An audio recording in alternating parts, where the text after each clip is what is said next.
देखिए, वृद्ध, विधवा और दिव्यांग पेंशन जितने तरह की पेंशन सरकार देती है, अब उनका पेंशन जारी करने का डेट आ गया है। तो कुछ लोगों का अब ये सोचना है कि जिस तरह से 2500 मैया योजना का मिलता था, क्या उसी तरीके से वृद्ध पेंशन भी अब हो जाएगा 2500 या सिर्फ 1000 रुपए मिलेंगे।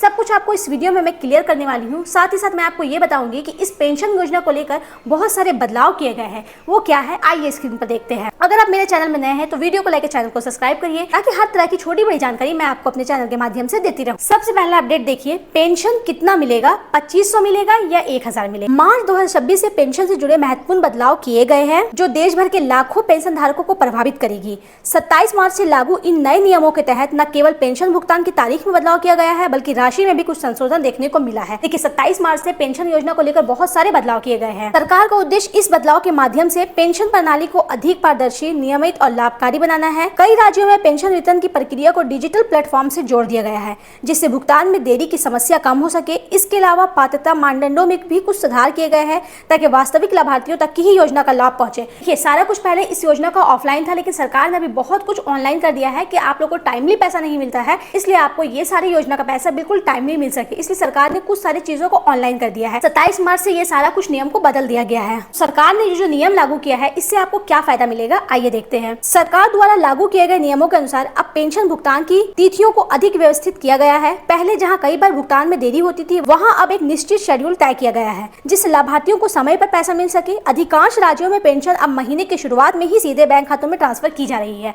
देखिए, बहुत सारे राज्य में इसका बहुत सारा चेंजेस किया गया है कि महीने की शुरुआत में ही इस योजना का पैसा मिल जा रहा है। इससे बुजुर्गों को बार बार कार्यालय के चक्कर लगाने की आवश्यकता नहीं पड़ेगी। डिजिटल भुगतान प्रणाली को बढ़ावा देने के लिए आधार और बैंक खाते को लिंक करना अनिवार्य किया गया है। ये कदम न केवल पारदर्शिता बढ़ाएगा बल्कि धोखाधड़ी के मामलों को भी कम करेगा। ये सरकार बहुत अच्छा काम करी है कि बहुत कुछ ऑनलाइन और डिजिटल कर दी है कि बहुत सारे बुजुर्गों को बार बार कार्यालय का चक्कर लगाना पड़ता था, अब वो नहीं करना पड़ेगा और उनको बिल्कुल महीने की शुरुआत में इसका पैसा मिल जाएगा। अब आपको बताते हैं क्या इस योजना का पैसा बढ़ाया जाएगा या नहीं बढ़ाया जाएगा। मार्च 2026 के अपडेट के तहत पेंशन राशि में भी कुछ महत्वपूर्ण बदलाव किए गए हैं। सरकार ने महंगाई दर को ध्यान में रखते हुए पेंशन की रकम में वृद्धि करने का निर्णय लिया है जिससे लाभार्थियों को आर्थिक राहत मिल सके। विशेष रूप में वृद्धावस्था, विधवा और विकलांग पेंशन योजनाओं में वृद्धि देखने को मिली है। देखिए, अभी क्या हुआ है, वृद्धावस्था, विधवा और विकलांग पेंशन में पैसे बढ़ाने की बात की जा रही है और कई जिलों में इसका पैसा बढ़ाया भी गया है। इसके अलावा कुछ राज्यों में अपने स्तर पर अतिरिक्त सहायता राशि भी देने की घोषणा की गई है।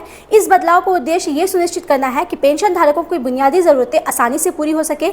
नई राशि सीधा लाभार्थियों के बैंक खातों में जमा की जाएगी, इससे किसी भी प्रकार की मध्यवस्था समाप्त हो जाएगी। इससे पारदर्शिता बढ़ेगी और लाभार्थियों को पूरा पैसा समय पर मिलेगा। अब चलिए आपको बताते हैं ये सारा कुछ का लाभ उठाने के लिए आपको कितने सारे निर्देश का पालन करना होगा। तो आइए स्क्रीन पर देखते हैं। पेंशन धारियों को नए नियमों को लाभ उठाने के लिए कुछ आवश्यक निर्देशों का पालन करना होगा। सबसे पहले उन्हें अपने आधार कार्ड को बैंक खाता से लिंक करना होगा। देखिए, सबसे पहले आपको अपना आधार कार्ड को अपने बैंक खाता से लिंक करना होगा कि पेंशन धारियों को सब कुछ अब डिजिटल हो जाएगा और ई-केवाईसी प्रक्रिया पूरी करनी होगी। आपको अपना ई-केवाईसी भी करवाना होगा।